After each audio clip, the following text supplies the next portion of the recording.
Hello everyone, welcome again to my channel step up classes. Friends, स्वागत है एक बार फिर से मेरे चैनल स्टेप अप क्लासेस पर। फ्रेंड्स, मैं अपने चैनल पर यूपीटीजीटी साइंस का पूरा सिलेबस कवर करा रहा हूँ। और यूपीटीजीटी साइंस में आपको पता होगा सिलेबस में मेनली दो सब्जेक्ट्स आते हैं, फिजिक्स और केमिस्ट्री। और इनका जो लेवल आता है वो स्टैंडर्ड 10+2 तक आता है, मतलब 12th स्टैंडर्ड तक या इंटरमीडिएट लेवल तक आप कहें तो वो सारा सिलेबस उसमें आता है।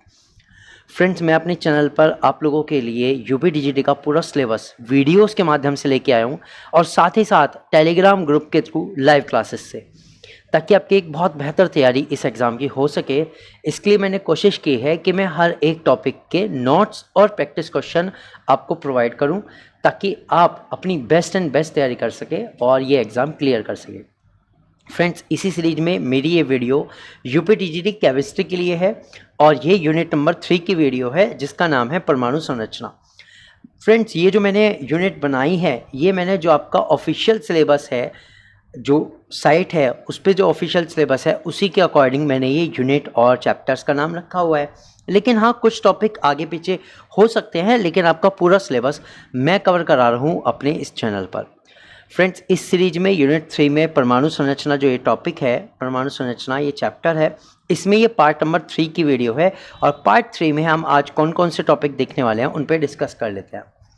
सबसे पहले हम रदरफोर्ड का अल्फा कण प्रकीर्णन प्रयोग देखेंगे। अल्फा पार्टिकल स्कैटरिंग एक्सपेरिमेंट का जो प्रयोग था रदरफोर्ड का, वो देखेंगे।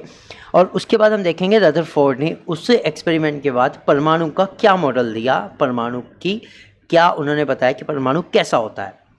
उसके बाद हम इस टॉपिक में कवर करेंगे प्लांक्स क्वांटम थ्योरी, जो कि बहुत अच्छी और बहुत इंपॉर्टेंट थ्योरी है हमारे एग्ज़ाम के लिए।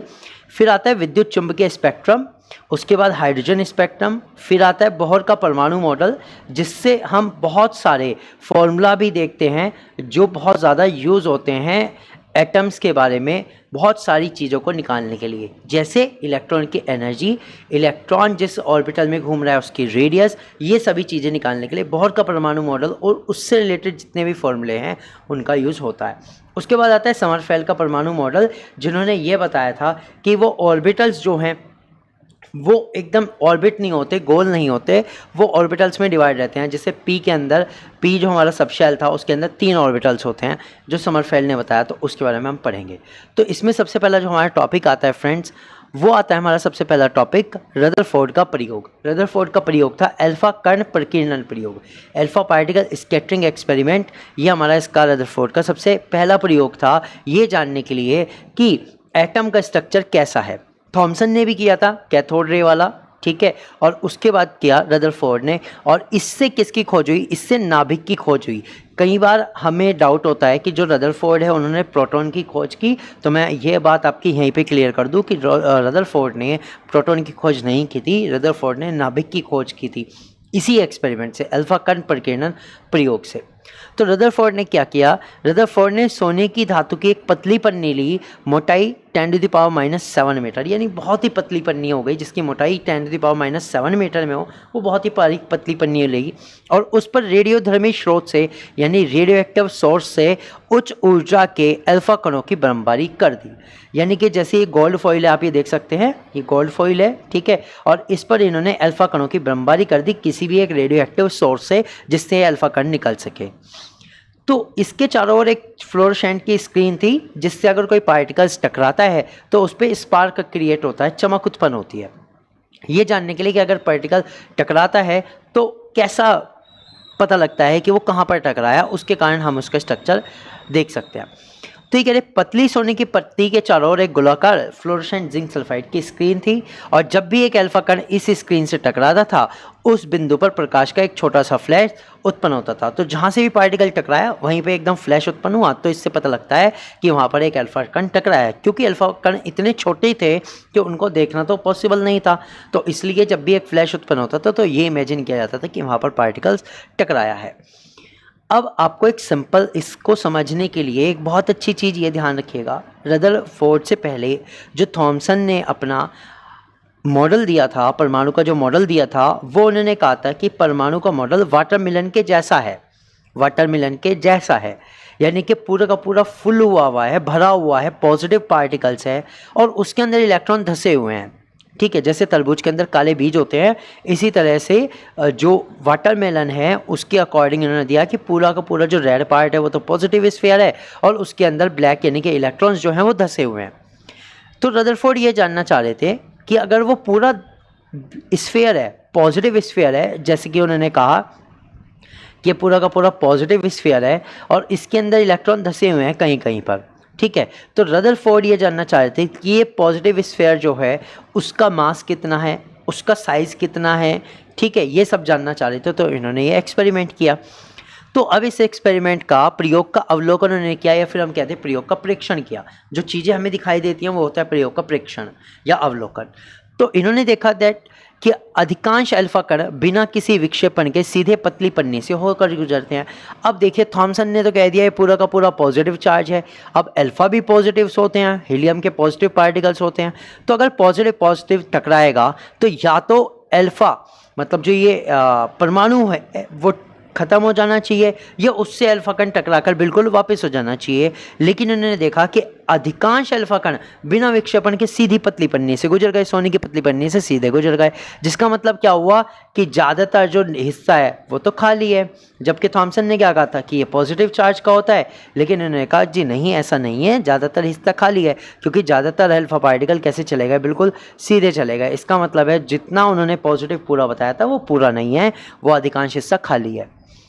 अल्फा कणों का एक छोटा अंश छोटे कोनों द्वारा विक्षेपित किया गया था। अब इसमें यह भी पता लगा कि कुछ अल्फा पार्टिकल, जैसे आप मान लीजिए बहुत सारे 10,000 से ज़्यादा अल्फा पार्टिकल उन्होंने टकराए उस सोने की पतली पन्नी पर, तो उसमें से कुछ ऐसे थे जो छोटे से विक्षेपित हो गए, यानी एंगल बनाते हुए चले गए, और बहुत कम अल्फा कण पन्नी से नहीं गुजरे और 180 डिग्री के बड़े विक्षेपण का सामना करना पड़ा और विक्षेपित हो गए, यानी कि 180 डिग्री पर मुड़कर वो वापस ही आ गए। जैसे ये वाला आप देख सकते हो, ये सीधा गया और बीच में से मुड़ के वापस ही आ गया। अब ये वापस क्यों मुड़ा, इसका भी कारण जानिए। देखिए जो अल्फा कण होते हैं वो डबली चार्ज हीलियम पार्टिकल होते हैं, हीलियम पार्टिकल जिस पे 2 पॉजिटिव का चार्ज होता है, ठीक है।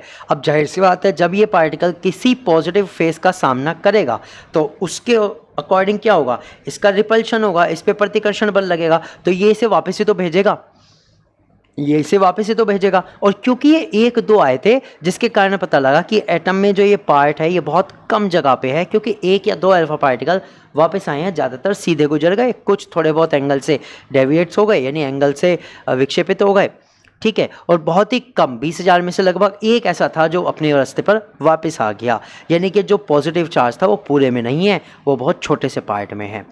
तो इस प्रयोग का निष्कर्ष क्या निकाला, दैट परमाणु में अधिकांश स्थान खाली है क्योंकि अधिकांश अल्फा कण बिना किसी विक्षेपण के सीधे पतली पन्नी से गुजरते हैं। तो इससे इन्होंने पता लगाया कि जो अधिकांश अल्फा कण सीधे गुजर गए तो अधिकांश जो हिस्सा है वो खाली है। जैसे आप ये देख सकते हैं जो डैश वाली लाइन है बाहर की, ये जो डैश वाली लाइन है, इसके बाद ये सारा स्पेस इन्होंने कहा कि ये खाली है, ये इतना स्पेस यहाँ से यहाँ तक ये सब खाली है, ब्लैंक स्पेस है, एम्प्टी स्पेस है, ठीक है। तो ये एम्प्टी स्पेस है और न्यूक्लियस जो है वो ही पॉजिटिव चार्ज का पार्टिकल है, बिल्कुल छोटी सी जगह पे। सो धनात्मक आवेश को बहुत कम आयतन में केंद्रित करना पड़ता है, जो कुछ धनात्मक आवेशित अल्फा कणों को प्रतिकर्षित और विक्षेपित करता है। अब ये जो धनात्मक पार्टिकल्स है, जो इन्होंने कहा कि जो धनात्मक आवेश है वो पूरे परमाणु में न होकर, ठीक है, बहुत छोटी सी जगह पे है, क्योंकि वही 1-2 अल्फा पार्टिकल को वापस भेज रहा था। केंद्र घना और कठोर होता है। अब जो केंद्र था वो घना भी है और कठोर भी है, यानी परमाणु का कुल द्रव्यमान परमाणु के केंद्र में होता है। इन्होंने कहा जो स्पेस खाली पड़ा हुआ है ना, उसके कंपैरिजन में सारा का सारा जो मास होता है वो एक बहुत छोटी सी जगह में केंद्रित है, बहुत ही छोटी सी जगह पे केंद्रित होता है, जिसके कारण अल्फा कण सोने की पतली पन्नी से टकराने के बाद अपने मूल पथ पर वापस आ जाते हैं। तो जिससे अल्फा कण टकराएंगे तभी तो वापस आएंगे, अदरवाइज अगर ये पूरा का पूरा भरा हुआ होता तो सारे कण अल्फा कण टकराते, लेकिन ज़्यादातर अल्फा कण क्या हुआ कि सीधे चले गए, तो ज़्यादातर स्पेस तो खाली है, केवल कुछ जो वापस आए वो इस न्यूक्लियस से टकराने की वजह से वापस आ गए। और यह भी निष्कर्ष निकाला कि परमाणु के आयतन की तुलना में नाभिक का आयतन बहुत कम होता है। ये कह रहे हैं परमाणु का जो टोटल आयतन है उसके मुकाबले जो ये न्यूक्लियस इन्होंने नाम दिया, जो ये सेंटर पॉजिटिव पार्टिकल है इसको न्यूक्लियस का नाम दिया, इसका जो आयतन होता है बहुत ही कम होता है। और नाभिक की त्रिज्या अगर 10⁻⁻13 सेंटीमीटर है तो परमाणु की त्रिज्या जो है 10⁻⁸ सेंटीमीटर, यानी कि लगभग नाभिक की त्रिज्या परमाणु की त्रिज्या 1 लाखवां हिस्सा होती है। नाभिक की त्रिज्या परमाणु की त्रिज्या के 1,00,000वां हिस्सा होती है, यानी कि बहुत छोटा नाभिक होता है। परमाणु के पूरे साइज के कंपैरिजन में 1,00,000वां हिस्सा परमाणु नाभिक की त्रिज्या होती है, नाभिक का साइज बहुत ही छोटा होता है। ये इन्होंने प्रयोग का निष्कर्ष निकाला। तो ये तो प्रयोग का निष्कर्ष था, प्रयोग और प्रयोग का निष्कर्ष कि ज़्यादातर पार्टिकल सीधे चलेगा, यानी अधिकांश हिस्सा खाली है, और 1-2 पार्टिकल ऐसा था जो वापस 180 डिग्री पे आया, यानी जो पॉजिटिव चार्ज है वो तो है लेकिन वो बहुत छोटे से स्पेस में है, और वो जो है स्पेस उसी को इन्होंने न्यूक्लियस का नाम दिया, जो कि घना और कठोर होता है और सारा द्रव्यमान उसी में केंद्रित होता है। और इसका जो आयतन होता है, यानी कि जो न्यूक्लियस था वो इतना छोटा था कि परमाणु के पूरे साइज के कंपैरिजन में ये केवल 1/1,00,000वें हिस्से में था बस। ठीक है, ये इनके प्रयोग के निष्कर्ष थे। अब इसके अकॉर्डिंग परमाणु मॉडल इन्होंने दिया कि एक परमाणु के अंदर धनावेशित केंद्र होता है जिसे नाभिक कहते हैं। तो परमाणु के अंदर जो धनावेशित केंद्र होता है जिसे नाभिक कहा इन्होंने। ठीक है, यानी कि थॉमसन ने तो कहा था कि पूरा का पूरा पॉजिटिव है, लेकिन इन्होंने कहा नहीं, पूरा पॉजिटिव नहीं है, परमाणु के अंदर कोई एक छोटा सा धनावेशित केंद्र है, छोटी सी जगह में धनावेश है, जिसको इन्होंने नाभिक का नाम दिया। नाभिक में प्रोटॉन और न्यूट्रॉन होते हैं। बाद में ये लाइन जोड़ी गई कि नाभिक में हमें पता लगा कि प्रोटॉन और न्यूट्रॉन से मिलकर बना होता है, तो इसमें जोड़ दी गई लाइन कि नाभिक में क्या होता है, प्रोटॉन और न्यूट्रॉन होते हैं। परमाणु का द्रव्यमान नाभिक में केंद्रित होता है। इन्होंने ये तो बताया था कि परमाणु का जो द्रव्यमान है नाभिक में केंद्रित होता है, क्योंकि उसी के कारण जो अल्फा पार्टिकल थे वो वापस आए थे। इलेक्ट्रॉन नाभिक के चारों ओर घूमते हैं। फिर इन्होंने बताया कि जो इलेक्ट्रॉन है भैया वो धसे ही नहीं रहते पॉजिटिव में, क्योंकि ऐसा कुछ है ही नहीं, नाभिक के चारों ओर वो घूमते रहते हैं। और इलेक्ट्रॉन और नाभिक के बीच इलेक्ट्रोस्टैटिक बल होते हैं, और इलेक्ट्रॉन और जो नाभिक हैं उनके बीच इलेक्ट्रोस्टैटिक बल होते हैं, जिसके कारण वो एक दूसरे को एक अपनी जगह पर बनाए रखते हैं। मतलब एक दूसरे से कोई दूर नहीं जाता, कोई बहुत पास नहीं आता, क्योंकि वो इलेक्ट्रोस्टैटिक बलों से बंधे होते हैं। ठीक है, ये सब इन्होंने बताया अपने परमाणु मॉडल में। तो ये था रदरफोर्ड का परमाणु मॉडल। अब रदरफोर्ड के परमाणु मॉडल तो था, लेकिन ये सक्सेस नहीं हुआ, इसकी कुछ कमियां थी। कमी तो बहुत छोटी सी थी, लेकिन बहुत ही इंपॉर्टेंट है, समझने के लिए है आपके अकॉर्डिंग। और इससे पहले आपको बहुत सारी चीज़ें समझनी होंगी। ठीक है, तो ध्यान से सुनिएगा रदरफोर्ड के परमाणु मॉडल की कमियां। तो रदरफोर्ड के परमाणु मॉडल के अनुसार इलेक्ट्रॉन जो ऋणात्मक कण है निश्चित कक्षाओं में नाभिक के चारों ओर घूमते हैं। इन्होंने क्या कहा कि जो इलेक्ट्रॉन है वो धसे हुए नहीं है पॉजिटिव स्फीयर में, जैसे कि थॉमसन ने बताया वो धसे हुए नहीं है, क्योंकि पॉजिटिव स्फीयर तो कहीं है ही नहीं, वो तो एक बहुत छोटा सा हिस्सा है। तो इलेक्ट्रॉन तो चारों ओर घूमते हैं निश्चित कक्षाओं में, यानी ऑर्बिटल है, सर्कुलर ऑर्बिट, उसमें घूमते हैं। तो इस प्रकार इलेक्ट्रॉन में त्वरण होता है। जब भी कोई पार्टिकल्स, आप इस चीज़ को याद रखिएगा, फिजिक्स के लिए भी याद रखिएगा कि जब भी कोई पार्टिकल एक सर्कुलर पाथ में घूमता है तो इसकी जो मोशन होता है वो हर 1 सेकेंड में चेंज हो रहा होता है। मान लीजिए अब पार्टिकल यहाँ आ गया तो ये इधर हो गया, तो हम ये कह सकते हैं कि अगर कोई पार्टिकल सर्कुलर पाथ में घूम रहा है तो उसमें त्वरण होता है, उसमें त्वरण होता है, क्योंकि गति की दिशा बदलती है, और गति की दिशा बदलने के कारण हम ये कह सकते हैं कि उसमें त्वरण होता है। अब मैक्सवेल का एक चुंबकीय सिद्धांत आया था, विद्युत चुंबकीय सिद्धांत, जिसके अनुसार यदि कोई आवेशित कण, यानी जिस पर चार्ज है, अब इलेक्ट्रॉन पे तो चार्ज था, नेगेटिव चार्ज था बहुत ज़्यादा, 1.6 × 10⁻⁻19 कूलम। तो इन्होंने कहा यदि कोई आवेशित कण जिसमें त्वरण होता है तो वह विद्युत चुंबकीय ऊर्जा उत्सर्जित करता है।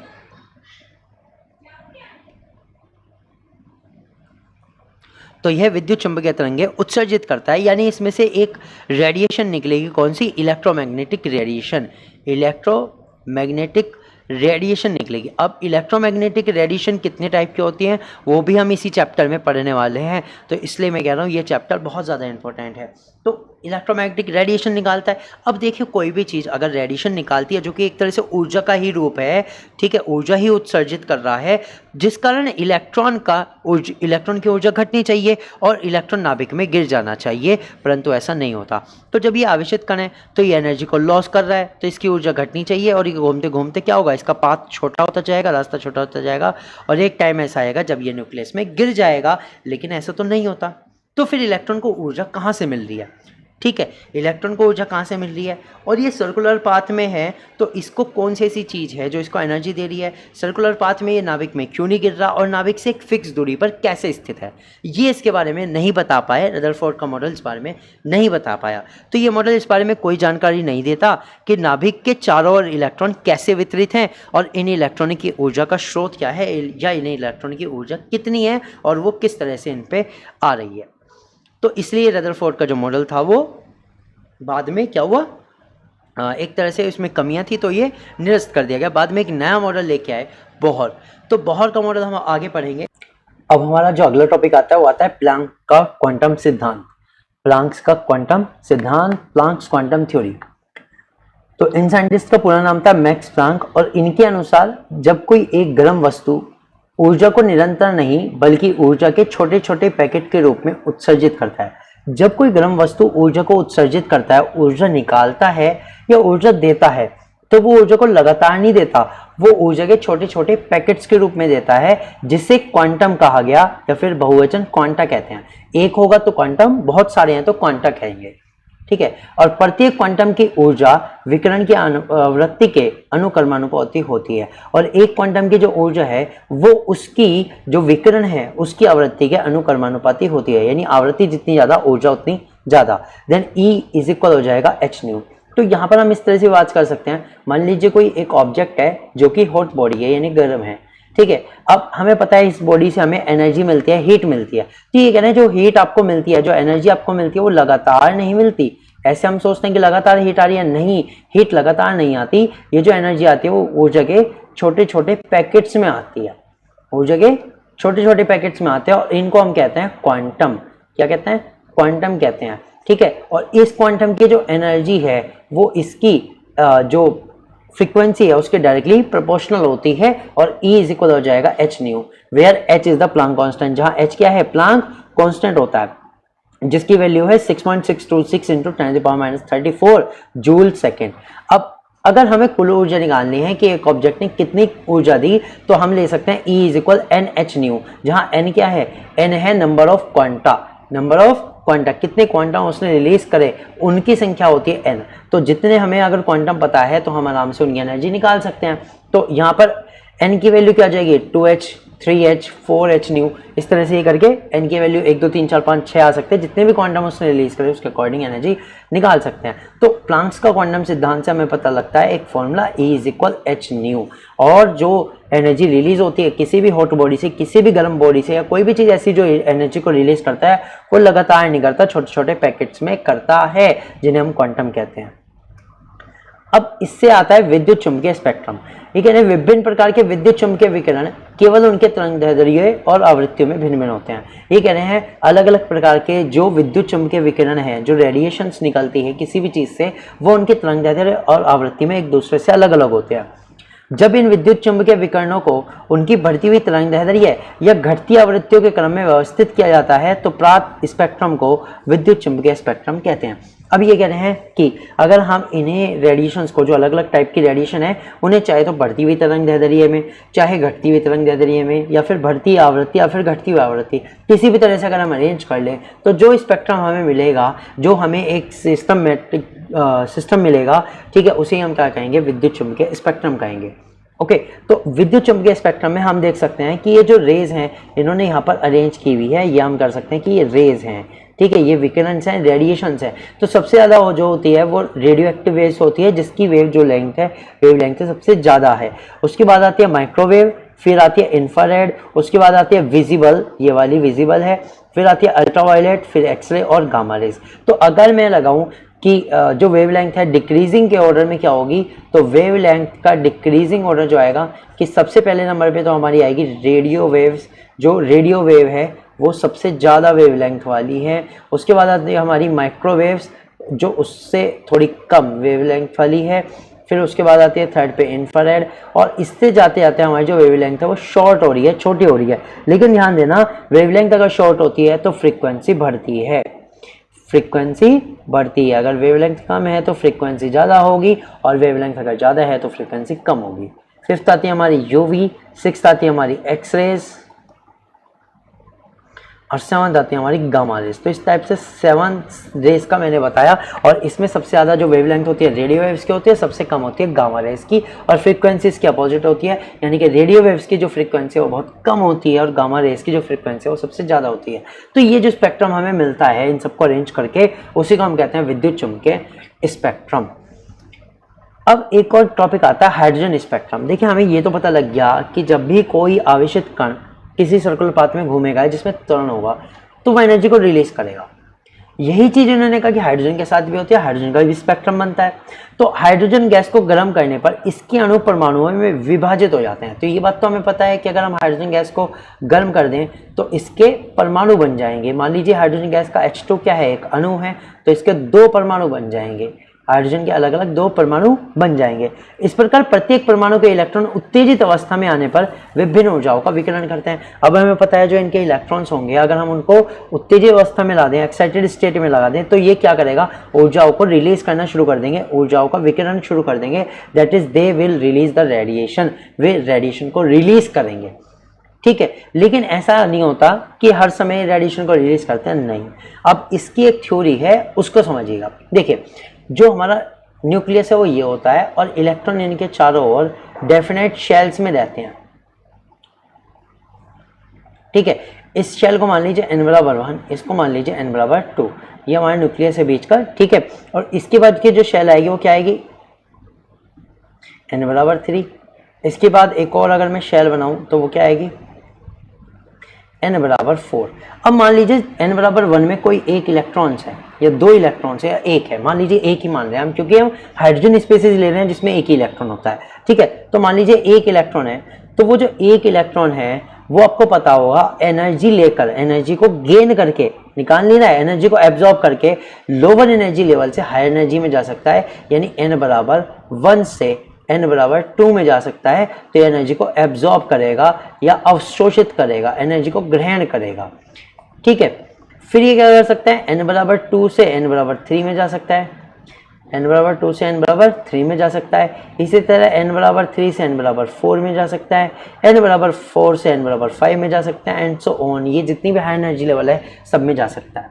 इतनी बात क्लियर है। तो यहाँ से तो अभी ये एनर्जी एब्जॉर्ब कर रहा है, लेकिन क्योंकि हमें पता है न्यूक्लियस और इलेक्ट्रॉन जो होते हैं इलेक्ट्रोस्टैटिक बलों द्वारा जुड़े होते हैं और इलेक्ट्रॉन उन्हें छोड़कर नहीं जाता, तो ये कभी ना कभी वापस आएगा, और जब ये वापस आएगा तो ये एनर्जी को रिलीज कर देगा। किस फॉर्म में, विकिरण के फॉर्म में, रेडिएशन की फॉर्म में ये एनर्जी को रिलीज कर देगा। जब ये एनर्जी को रिलीज करेगा तो हमें पता है वो किस फॉर्म में रिलीज होती है, बताओ एनर्जी किस फॉर्म में रिलीज होती है, फ्रीक्वेंसी के वेव्स के फॉर्म में रिलीज होती है, वेव्स बनती हैं, सीरीज बनती है। ठीक है, तो जब वो वेव्स के फॉर्म में रिलीज करता है एनर्जी को, तो उसे से हमें जो मिलता है उसे हम कहते हैं हाइड्रोजन स्पेक्ट्रम। क्योंकि जो वेव्स होती हैं इन्हीं को अगर हम ऑर्डर में लगा लें, वेवलेंथ के ऑर्डर में लगा लें, तो हमें जो स्पेक्ट्रम मिलेगा उसे हम कहते हैं हाइड्रोजन स्पेक्ट्रम। तो हाइड्रोजन स्पेक्ट्रम बनता कब है, हाइड्रोजन स्पेक्ट्रम बनता है जब कोई इलेक्ट्रॉन्स हायर एनर्जी लेवल से लोअर एनर्जी लेवल में आता है, तो वो एनर्जी को रिलीज करता है। किस फॉर्म में, रेडिएशन फॉर्म में। ठीक है, और रेडिएशन में आपको पता है एनर्जी के साथ फ्रीक्वेंसी भी होती है, जिसके कारण हम उनको अरेंज करते हैं तो हमें स्पेक्ट्रम मिलता है। अब देखिए जो सीरीज है ये डिफरेंट साइंटिस्ट ने दी थी, तो इसमें जो सबसे पहली सीरीज आती है वो आती है लाइमन सीरीज। ठीक है, अब लाइमन सीरीज कब बनती है, जब higher energy level that is n2 जो होगा 2 3 4 होगा, और वो आएंगी सबसे first energy level that is n बराबर 1 में। अगर हायर एनर्जी लेवल n बराबर 3 से फर्स्ट में आएंगी तो जो हमारे पास सीरीज बनेगी, जो हमारी रेडिएशन निकलेगी, ठीक है, तो जो रेडिएशन निकलेगी वो कैसी होगी, वो अल्ट्रावायलेट होगी, अल्ट्रावायलेट होगी, और इस सीरीज का नाम दिया है लाइमन सीरीज। ठीक, तो वो कैसी होगी, स्पेक्ट्रल लाइन में अल्ट्रावायलेट होगी, और इसकी जो वेवलेंथ होती है वो 4000 एंगस्ट्रॉम से कम होती है। इसकी वेवलेंथ कितनी है, 4000 एंगस्ट्रॉम से कम है। उसके बाद सेकंड सीरीज जो आती है वो बामर सीरीज आती है, क्योंकि मैं आपको बता रहा हूँ कि हमने वेवलेंथ के अकॉर्डिंग अरेंज की हुई है, और साथ साथ ये भी अरेंज की हुई है कि एनर्जी लेवल के बढ़ते हुए क्रम में, कि एनर्जी लेवल बढ़ते हुए में आ जाए। तो यहाँ पर अब n2 बराबर क्या हो जाएगा 3 4 5, और n1 बराबर क्या हो जाएगा 2। तो जब कोई इलेक्ट्रॉन हायर एनर्जी लेवल से एनर्जी लेवल 2 में आके गिरता है, तो जो एनर्जी को वो रिलीज करता है, जितनी एनर्जी लेके गया था उसको एनर्जी को रिलीज करता है, तो यहाँ से जो स्पेक्ट्रल लाइन बनेगी, जो यहाँ से वेवलेंथ बनेगी वो होगी विजिबल। वो कैसी होगी, विजिबल होगी, और वेवलेंथ होगी 4000 एंगस्ट्रॉम से 7000 एंगस्ट्रॉम तक। उसके बाद आते हैं पाशन। पाशन सीरीज में होता है n1 बराबर 3, यानी कि जब हायर एनर्जी लेवल 4 5 6 7 8 से n बराबर 3 में आके गिरता है तब बनती है इंफ्रारेड। तब जो वेवलेंथ निकलती है वो कैसे निकलती है, इंफ्रारेड निकलती है, और ये इसकी जो वेवलेंथ है वो कितनी होती है, 7000 एंगस्ट्रॉम से ज़्यादा होती है। इसके बाद आती है ब्रैकेट। जब एनर्जी लेवल 4 में गिरता है तब ब्रैकेट्स बनती है, ब्रैकेट सीरीज का नाम है, और ये कैसी होती है, इंफ्रारेड होती है। ये भी कैसी होती है, इंफ्रारेड्स होती है। और इसकी भी वेवलेंथ 7000 एंगस्ट्रॉम से ज़्यादा। और सबसे लास्ट आती है हमारी फुंड। फुंड में एनर्जी लेवल अगर 5 में गिरता है, 6, 7, 8 से 5 में गिरता है तो भी इंफ्रारेड बनती है और इसकी भी जो वेवलेंथ है वो 7000 एंगस्ट्रॉम से ज़्यादा होती है। अब ये ध्यान रहेगा, हमेशा जब भी हायर से लोअर में आएगा तब एनर्जी को रिलीज करेगा, लोअर से हाई में जाते समय एनर्जी को एब्जॉर्ब करेगा। इन चीज़ों को भी आप ध्यान रखिएगा। केवल स्पेक्ट्रम तभी बनता है जब इलेक्ट्रॉन हायर एनर्जी लेवल से लोअर एनर्जी लेवल में जंप करता है, एनर्जी को रिलीज करता है। अब हाइड्रोजन स्पेक्ट्रम के बाद आता है बोहर का परमाणु मॉडल, जो कि मैं कहूँ तो सबसे ज़्यादा इंपॉर्टेंट है, सबसे ज़्यादा चीज़ें हमें बताता है, तो इन्होंने क्या कहा, इन्होंने कहा परमाणु में एक नाभिक होता है जहां सभी प्रोटॉन और न्यूट्रॉन मौजूद होते हैं। इन्होंने कहा कि जो नाभिक है उसके अंदर एक नाभिक है, परमाणु है उसके अंदर एक नाभिक है और जिसमें सभी न्यूट्रॉन और प्रोटॉन मौजूद होते हैं। नाभिक का आकार बहुत छोटा होता है और यह परमाणु के केंद्र में मौजूद है। अब जो नाभिक का आकार है वो बहुत ही छोटा है और वो परमाणु के केंद्र में होता है। हाइड्रोजन परमाणु में एक इलेक्ट्रॉन निश्चित त्रिज्या और ऊर्जा के गोलाकार पथ में नाभिक के चारों ओर घूमता है। अब इन्होंने कहा जो न्यूक्लियस है वो तो बहुत छोटा होता है, ठीक है, और इसके चारों ओर इलेक्ट्रॉन जो है वो एक सर्कुलर ऑर्बिट में इसके चारों ओर घूमता है, एक सर्कुलर ऑर्बिट में इसके चारों ओर घूमता है एक इलेक्ट्रॉन, क्योंकि जो हाइड्रोजन है उसमें एक इलेक्ट्रॉन होता है। और इस पथ को कक्षा या ऊर्जा स्तर इन्होंने कहा। अब जिस पथ पे ये घूम रहा है उसे इन्होंने क्या कहा, ऊर्जा स्तर या फिर कक्षा कहा है। और इसको हमने किससे डिनोट करा था, इसको हमने n से डिनोट करा था, ठीक। तो जिसमें इलेक्ट्रॉन घूमता है उसे हम क्या कहते हैं, जिसमें इलेक्ट्रॉन घूमता है उसे हम क्या कहते हैं, कक्षा या फिर ऊर्जा स्तर कहते हैं। यह कक्षाएं नाभिक के चारों ओर संकेंद्रित रूप से व्यवस्थित होती हैं। अब इन्होंने कहा कि ये जो कक्षाएं हैं, ये जो वृत्तीय कक्षाएं हैं, इनके सेंटर पे नाभिक होता है, यानी कि नाभिक से बिल्कुल इक्वल डिस्टेंस पे होती है, रेडियस जो होती है बिल्कुल इक्वल होती है, नाभिक जो होता है उसके सेंटर पे होता है।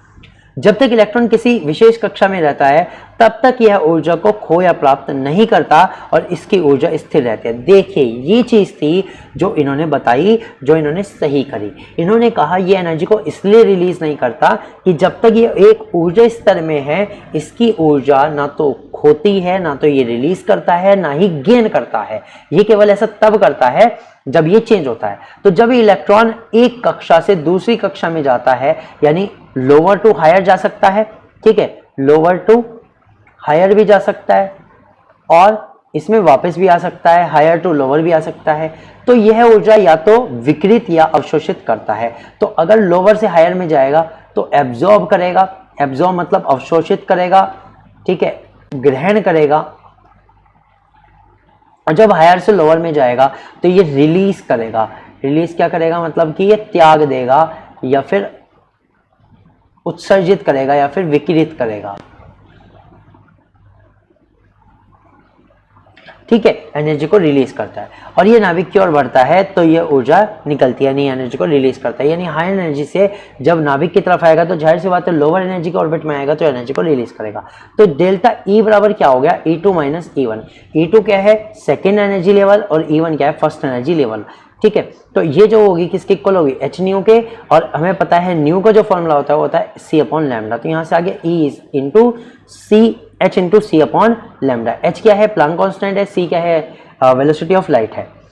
तो यहाँ से ई एन बराबर आ जाएगा -1312 upon n square kilo joule per mole for H atom, ठीक है। ये एनर्जी लेवल आ गई किलो जूल में। जब हमने एच की वैल्यू रख दी, सी की वैल्यू रख दी, ये सब वैल्यू निकालने रखने के बाद जो हमारे पास फॉर्मूला आता है वो आता है -1312 किलो जूल पर मॉल। अब ये माइनस का मतलब क्या होता है, माइनस का मतलब होता है ये जो एनर्जी है वो रिलीज हो रही है, ये ध्यान रखना, ये एनर्जी को रिलीज को शो कर रहा है। और ई एन बराबर होता है -13.15 इंटू 10⁵। अगर आप इसे इस तरह लिखना चाहे जूल में तो 10⁵ जूल पर मोल लिख सकते हैं। देखिए ये तो हो गई एक मोल की। अब एक इलेक्ट्रॉन या एक एटम की कितनी एनर्जी होगी, तो ये कह रहा है ई एन बराबर -2.18 इंटू 10⁻18 एन स्क्वायर हो जाएगी। अब ये कैसे आई, ये जो अभी हमारे पास आया ना 13.12 इंटू 10⁵, उसमें अगर हम 6.022 इंटू 10⁻23 से मल्टीप्लाई कर देना तब जो हमारी वैल्यू आती है वो ये आती है -2.18 इंटू 10⁻18 जूल पर एटम। क्योंकि एक मोल में इतने पार्टिकल्स होते हैं तो हमने उससे मल्टीप्लाई कर दिया। ये सारे पार्टिकल्स क्या की, पार्टिकल्स क्या की, सॉरी डिवाइड करने पर।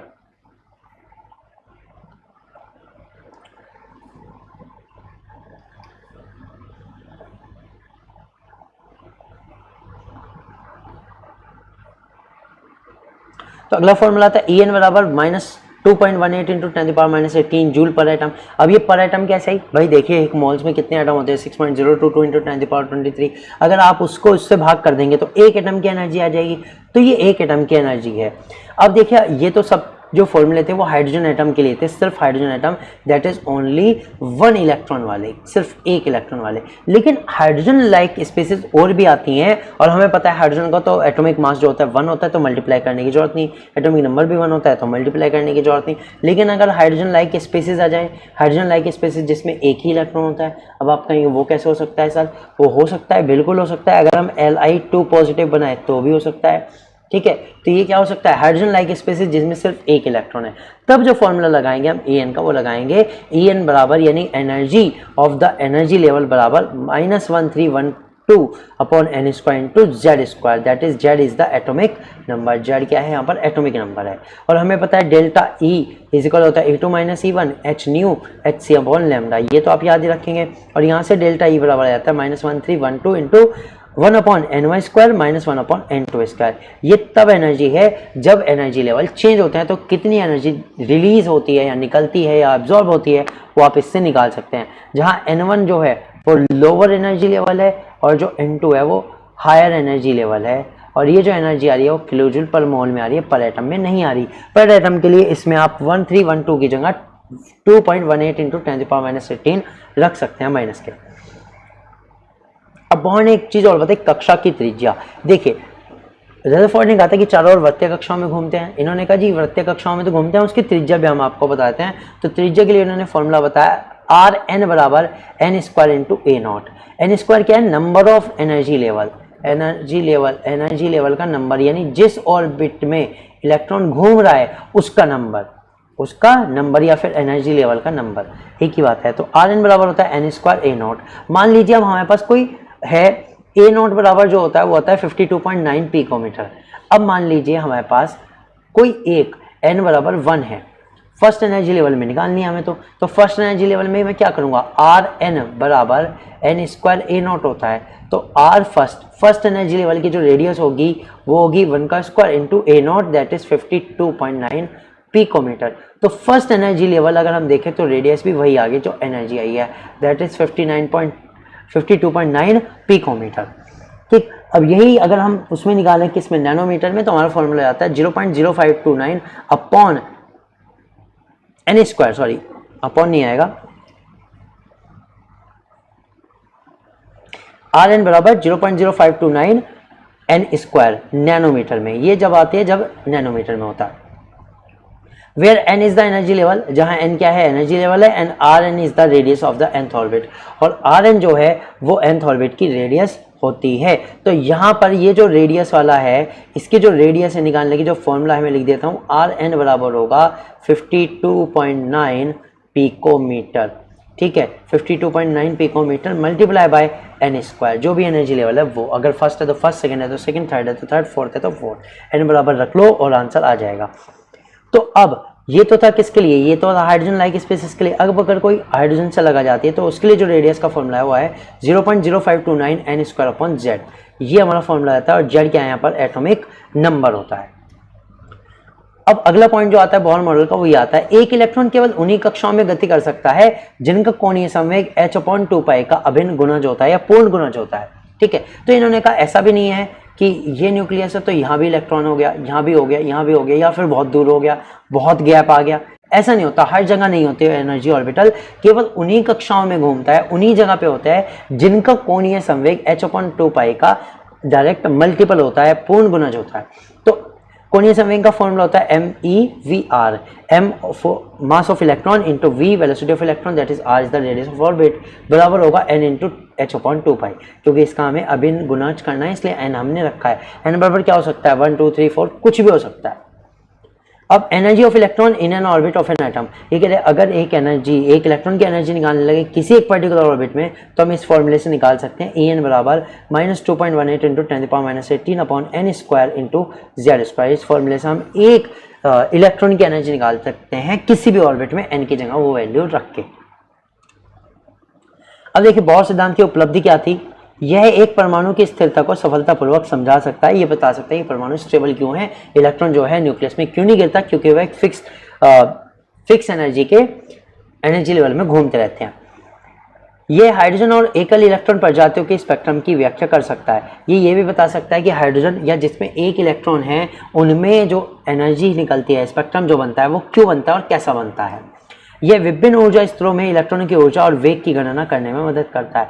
ये क्योंकि इन्होंने फॉर्मूला दिया था E = -1312 करके, ठीक है, उस फॉर्मूले से हम इलेक्ट्रॉन की ऊर्जा निकाल सकते हैं, इलेक्ट्रॉन का वेग निकाल सकते हैं, उसमें ये हमारी मदद करता है। यह हाइड्रोजन और हाइड्रोजन जैसी प्रजातियों में विभिन्न ऊर्जा स्तरों की त्रिज्या की गणना करने में मदद करता है। अब इसके थ्रू हमें पता है त्रिज्या का भी फॉर्मूला इन्होंने दिया, तो हम उसमें भी निकाल सकते हैं हाइड्रोजन या हाइड्रोजन जैसी स्पेसीज जिनमें एक इलेक्ट्रॉन होता है, तो उनके हमें रेडियस में निकाल सकते हैं। तो इसका फायदा क्या हुआ, एक तो इसने स्थिरता को बताया, स्पेक्ट्रम को समझा दिया क्यों बनता है, कब बनता है, इसने ऊर्जा और वेग का भी बताया, और इसने हमें बताया कि ऊर्जा स्तरों की त्रिज्या कैसे निकाली जाती है। तो बहुत अच्छे से 4 पॉइंट इन्होंने अपने सिद्धांत मतलब जो मॉडल इन्होंने दिया था उसमें बताए थे।